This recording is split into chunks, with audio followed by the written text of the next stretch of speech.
Class 10th प्रथम पाठ शुचि पर्यावरणम अर्थात स्वच्छ पर्यावरण। दुर्वहम अत्र जीवितं जातं प्रकृतिरेव शरणं शुचि पर्यावरणम महानगर मध्ये चलद्निशं कालायाश्चक्रं मनः शोष्यत् तनुः पेष्यत् भ्रमति सदा वक्रं दुर्दान्तः दर्शनम अमुना स्नानः एव जनग्रसनम। अर्थात यहाँ महानगरों में जीवन दुर्भर हो गया है। अब तो प्रकृति ही एकमात्र आश्रय है जहाँ स्वच्छ पर्यावरण है। महानगर के बीच दिन रात चलता हुआ लोहे का चक्र मन को सुखाते हुए शरीर को पीसते हुए सदा टेढ़ा घूम रहा है। इसके द्वारा भयानक दांतों से मानव विनाश न हो जाए। दूसरा श्लोक। कज्जल मलिनम धूमम मुंचति शतशक्तियानां वाष्पमाला संधावती वितरन्ति ध्वानम यानानां पंक्तियो हि अनंता कठिनम संसरणम। अर्थात सैकड़ों मोटर गाड़ियाँ काजल जैसा मलिन धुआं छोड़ती हैं। रेलगाड़ियों की पंक्ति कोलाहल करती हुई अथवा शोर मचाती हुई दौड़ती है। वाहनों की अनंत पंक्तियां हैं, अतः चलना भी कठिन है। तीसरा श्लोक। वायुमंडलम भ्रशम दूषितम न ही निर्मलम जलम कुत्सित वस्तु मिश्रितम भक्ष्यम समलम धरातलम करणीयम बहिरंतर्जगति तु बहुशुद्धिकरणम। अर्थात वायुमंडल अत्यधिक प्रदूषित है, पानी भी स्वच्छ नहीं है, खाद्य पदार्थों में भी बुरी वस्तुओं की मिलावट है।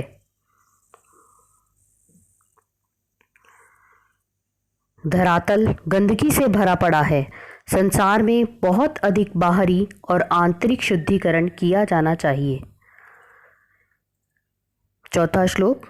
कंचित कालम न मांसमाना नगरात बहुदूरम प्रपश्यामि ग्रामांते निर्झर नदी पयः पुरम एकांते कांतारे क्षणमपि मे स्यात् संचरणम।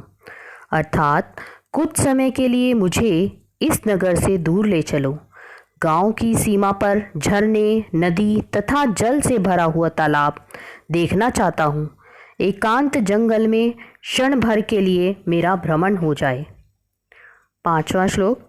हरित तरुणाम ललित लतानाम माला रमणीया कुसुमावली समीर चालिता स्यान्मे वर्णिया नवमालिका रसालम मिलिता रुचिरम संगमनम। अर्थात हरे भरे वृक्षों की, हरी भरी सुंदर लताओं की मनोहर पंक्ति तथा वायु द्वारा चलाई गई फूलों की पंक्ति मेरे लिए वर्ण करने योग्य है। आम के वृक्ष से मिली हुई चमेली का सुंदर मनोरम संगम हो। छठा श्लोक। अयि चल बंधो खगकुल करव गुंजित वंदेशम पुरकलरव संभृत जनेभ्यो धृत सुख संदेशम चाकचिक्य जलाम न कुर्यात् जीवितम शरणम। अर्थात अरे बंधु, पक्षियों के समूह की मधुर ध्वनि से गुंजायमान वन प्रदेश में चलो। नगर के शोर से व्याकुल लोगों के लिए सुख का संदेश धारण कर लो। चकाचौंध भरी दुनिया जीवन के रस का हरण न करे, अर्थात जीवन के सच्चे सुख का विनाश न कर पाए। आखिरी सातवां श्लोक।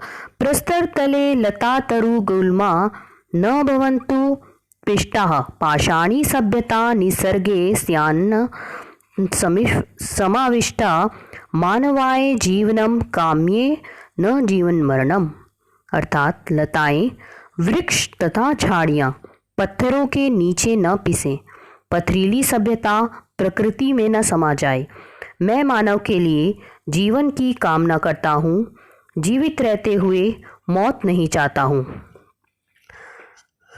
अगले उसमें हम इसका पाठ का अभ्यास कार्य करेंगे। अगर आपको ये चैनल पसंद आया हो तो प्लीज़ लाइक, शेयर और सब्सक्राइब करिएगा। Thank you.